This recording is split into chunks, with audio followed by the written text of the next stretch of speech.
Opinion Nation, can the Supreme Court settle moral issues? It's a loaded question, but you could argue the U.S. Supreme Court is busy influencing America's soul.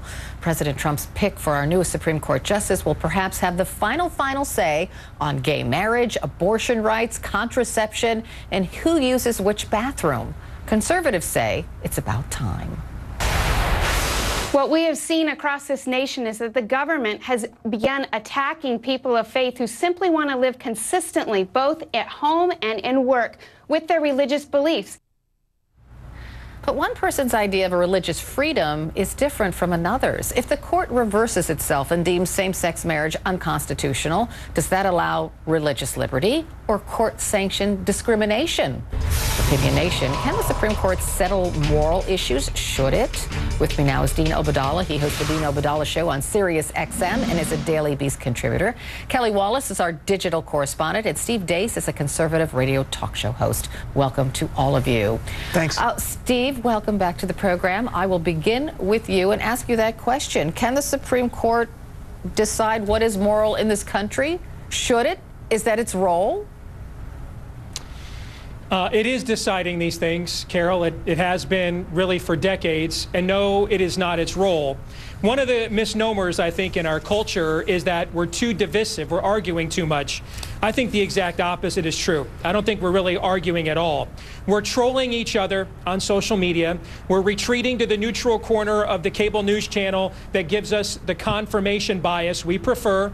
And then we're getting non-governmental agencies and non-governmental organizations and unelected judges, a bunch of people not accountable to voters, to impose by fiat our whims, our values, our mores on the whole rest of the country. And that's why this has become more divisive. We need more debate.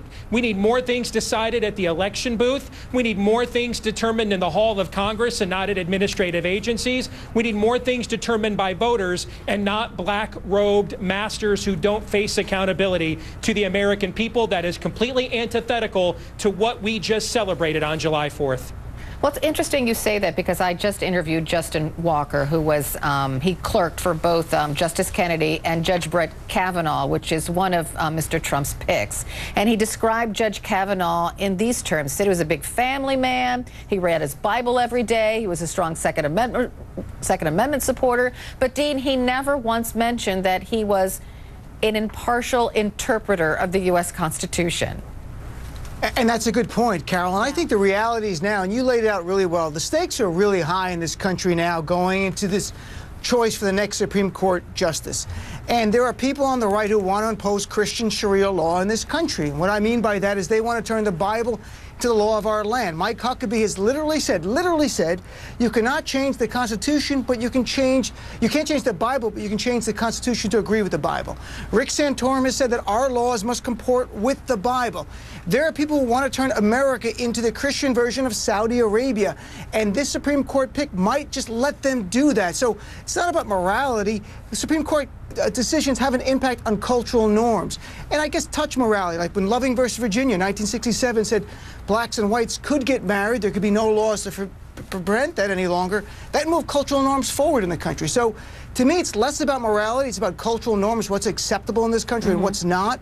Overturning gay marriage or getting rid of Roe versus Wade, saying women can't control their own bodies, horrible change to cultural norms in this country. Okay, so this conversation is starting to freak me out, Kelly. Yeah, myself included. And I think, you know, what's happening here is, no question, we want to have more engagement. We want to have more debate. We want the voters to have the power, right, over the laws in their state and in this country. But like it or not, our presidents are appointing Supreme Court justices who will then, you know, be there for their lifetimes. And that is something that I don't always think that the American people realize at the election time for president. I remember when I was covering John Kerry when he was running against then President Bush back in 2004, and they very much wanted to get out the message that the person who wins that election would probably be appointing not one but two Supreme Court justices. But it doesn't really filter down to the American people about that power. And true enough, George Bush won. He did have two appointments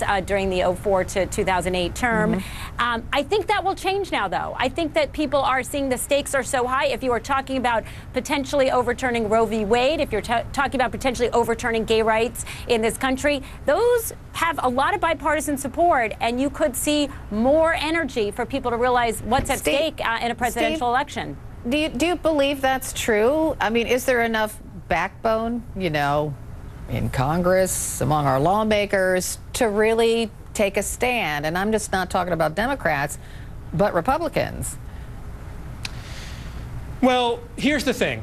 So I came on here to have an earnest conversation. I've been happily on here in the past, and we've had one.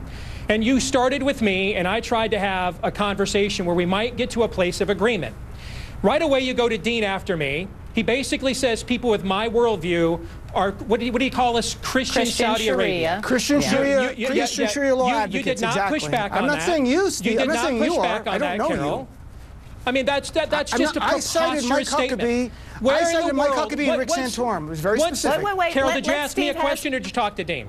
Okay. No, Thank I you. asked Steve a question. So here's the thing. Here's the thing. Once you say certain things like that, that might be great for Dean's audience on Sirius XM of all people that already agree with him. And I can play this game too. I can go cultural Marxist and we can go back and forth with our quips and our trolls. Nothing gets accomplished. So right away, I made an attempt to have a higher-minded conversation. Instead, we go right to pro wrestling. Dean does his Bobby the Brain Heenan act, and we're off. And any attempt at having any sincerity whatsoever where there might be some common ground is already done. You guys in the media don't play referee when this stuff happens. And this is why a lot of conservatives like me don't come on shows like this, because we get set up to be foils. We get set up to be straw men. And here was an attempt where I tried to have a legitimate conversation, and it's already over, Carol. It's already over. I will take your point. I should have pushed back at the Christian Sharia thing, but then No, I've written Just a about this slight for exaggeration, CNN. perhaps. Let's But be honest, Dean I've does written have about strong this for views CNN, about this, and I've and- written about this for the Daily Beast. To me, Christian Sharia law, Steve, just so it's clear, Sharia in this context is simply shorthand for turning religious beliefs into the laws of the land. That's what they're about. I'm not going through the Bible and saying turning this or that. To me, that's what Sharia is in the Muslim world. Sharia is attempts here. That's all I'm saying. I'm not sure why you would be upset unless you're advocating that, and I'm not suggesting you are. We don't want laws based on the Bible. Steve's had enough. Steve's not used to people actually raising issues that he doesn't agree with, apparently. This is America. We can have this conversation. It's ironic. He just said we don't have conversations, and he walks away from a conversation. Carol? Well, I do think he felt put upon, and in fairness, he felt that you were accusing him as being part of Christian Sharia, and that's why he walked out. And perhaps I should have pushed back at that, but I know where you're coming from, right? And he was there, and he was welcome to do exactly what he did, right?